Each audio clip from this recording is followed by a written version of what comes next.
On va passer à la chronique culture avec, pour commencer, sans doute l'artiste francophone vivante la plus connue au monde. Son nouvel album sort aujourd'hui. Écoutez. Encore un soir, encore une heure, encore une larme de bonheur, une faveur, comme une fleur, un souffle, une erreur,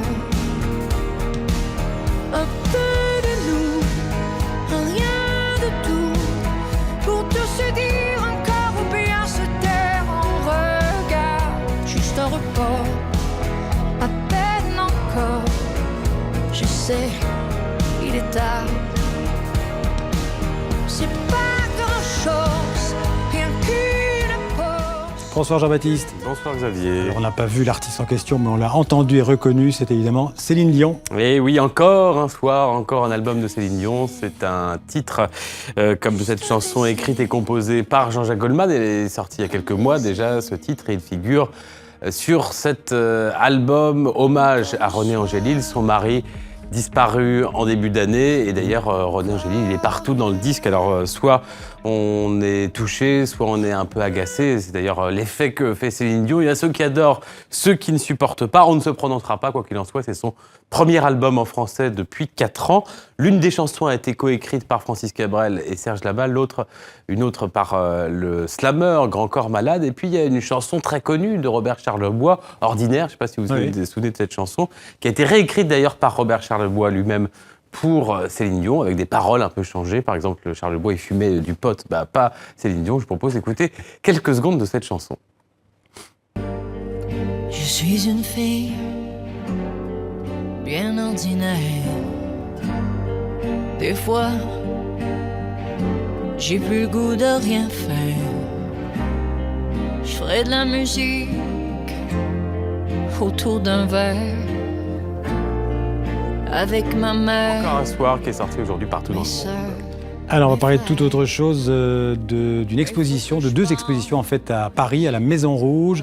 La première consacrée à un artiste russe méconnu, Eugène Gabrichevski. Oui, la Maison Rouge, c'est un lieu privé qui a été créé il y a quelques années par le collectionneur Antoine de Gadbert.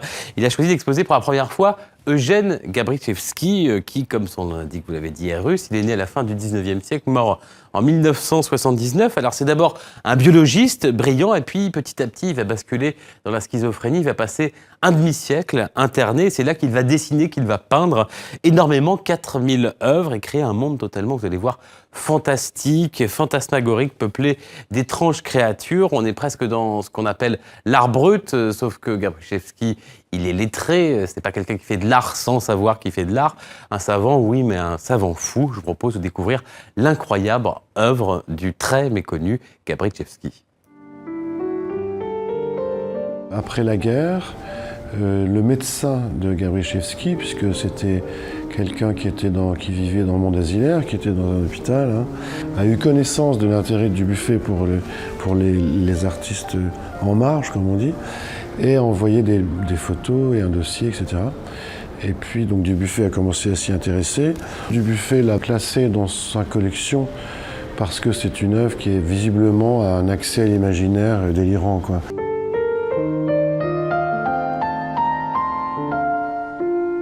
Ce qui est magnifique, c'est que tout simplement, c'est un artiste, c'est un peintre. Et quand vous regardez les détails, il y a des moments de peinture extraordinaires, de dessin, et puis le foisonnement de son imagination. Et sa manière de regarder le monde, de regarder les hommes, puisque comme il était victime sans doute d'une paranoïa très violente, il avait une manière de représenter l'homme qui était soit ridicule, soit monstrueuse, soit terrifiante. C'est-à-dire qu'on voit à la fois des monstres ou des clowns finalement. Puis inversement, il était donc spécialiste du monde animal par son métier de scientifique, mais quand il représente l'animal, il l'habille en homme. Donc il a un problème pour décrire l'humanité en fait.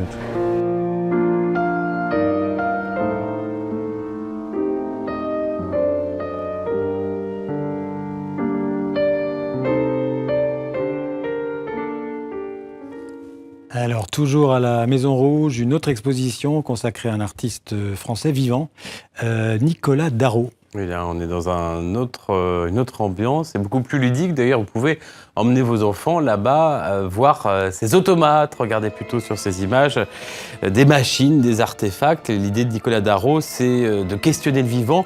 Comment fonctionne-t-il le vivant? À partir de là, il crée un univers imaginaire, tantôt effrayant, tantôt fantastique. Vous voyez, là, on est un peu dans Alien.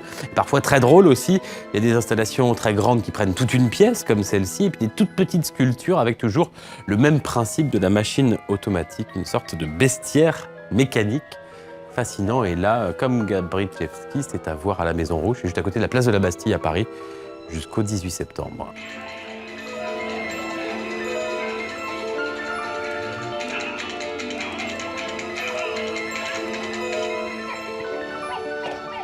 Voilà, c'est dans le 12e arrondissement de Paris. Absolument. Merci Jean-Baptiste, et demain. À demain.